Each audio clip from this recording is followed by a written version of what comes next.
שלום, אתם הולכים לראות עכשיו, לצפות בסרטון על תמ"א 38. תמ"א 38 זו תוכנית מתאר ארצית אשר מתייחסת לשיפוץ ולעיבוי של בניינים, כמעט לרוב הבניינים, ובמסגרתה אנחנו מתכוננים לקראת רעידת אדמה שחס וחלילה תגיע. צפייה מהנה.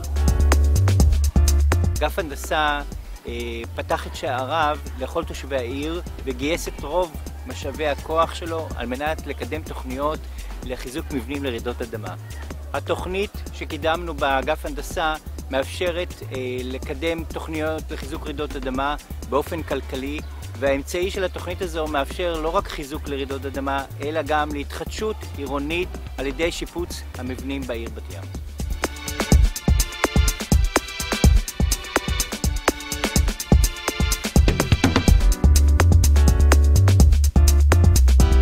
שלום, שמי סבסטיאן, ובאתי לדבר על תמ"א 38 בבת ים. בישראל, בניינים שנבנו לפני 1980 לא עומדים בתקן עמידות מפני רעידות אדמה. תהליך של החיזוק של המבנים הללו הוא ארוך, מורכב וגם יקר. על מנת לאפשר את החיזוק של המבנים הללו מבלי שהדיירים יצטרכו לממן אותו, מדינת ישראל הקצתה תוכנית ששמה תמ"א 38. התוכנית מאפשרת ליזמים פרטיים להוסיף יחידות דיור חדשות ולהרחיב יחידות דיור קיימות, ובתמורה היזמים מתחייבים לחזק את המבנה מפני רעידות אדמה, להתקין מעלית ולשפץ את חזיתות המבנה.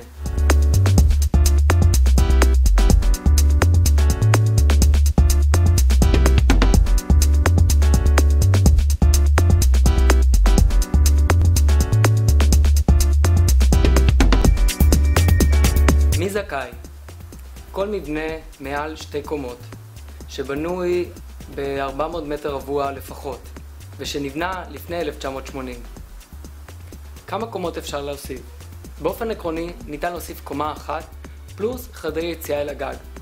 בנוסף, ניתן גם לסגור את קומת העמודים שבקומת הקרקע. בבת ים ניתן לבקש להעביר את הזכויות שבקומת הקרקע אל הגג. בסך הכל נוצרות 3 קומות, כאשר 2 הקומות האחרונות הן קומות לא מלאות וחלקיות בלבד. שאלה שעולה הרבה היא האם המדינה או העירייה משתתפת במימון של הפרויקטים. והתשובה היא לא. המימון בא מהסקטור הפרטי. מה שכן, עבודות במסגרת תמ"א 38 זכאיות להטבות מס. העיקרית ביניהם היא הטבה של 100% פטור מהיטל השבחה על כל הזכויות שנוצרות מכוח תמ"א 38. האם כל הדיירים במבנה צריכים להסכים כדי לממש את התוכנית? באופן עקרוני כן. אבל במידה ויש 2/3 שמעוניינים לבצע את הפרויקט, המפקח על רישום המקרקעין רשאי להכריע לטובת אלה שמעוניינים לבצע את הפרויקט.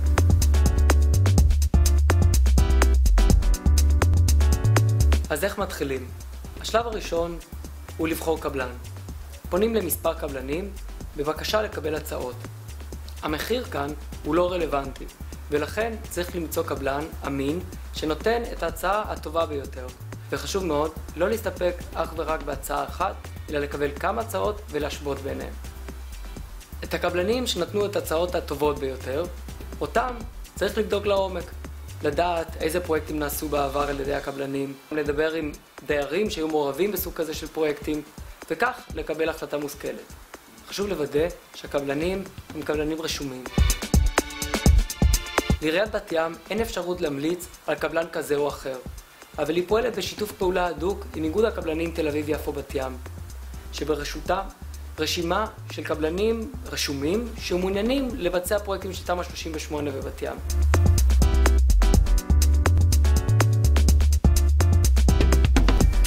השלב השני הוא לבחור עורך דין.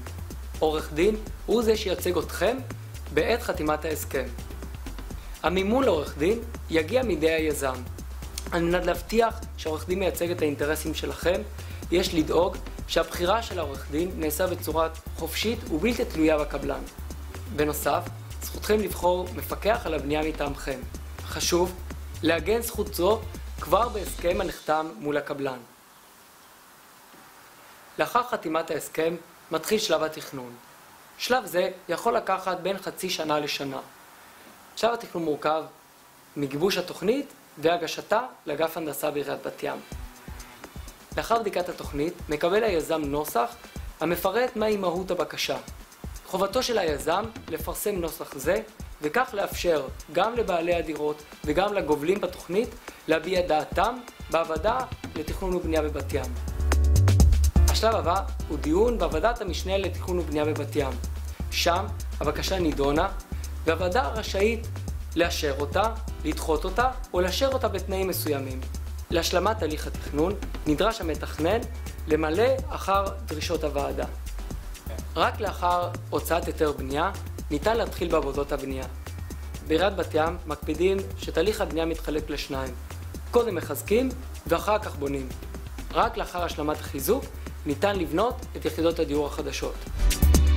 שאלה שעולה הרבה זה האם אפשר רק לחזק מבלי להוסיף בנייה חדשה. והתשובה היא כן, רק שבמקרה זה המימון יהיה על חשבון הדיירים. לכם, בתור בעלי בתים שמעוניינים לקדם את המימוש של תמ"א 38, יש תפקיד מאוד מאוד חשוב. ואנחנו כאן כדי לעזור לכם להצליח במשימה.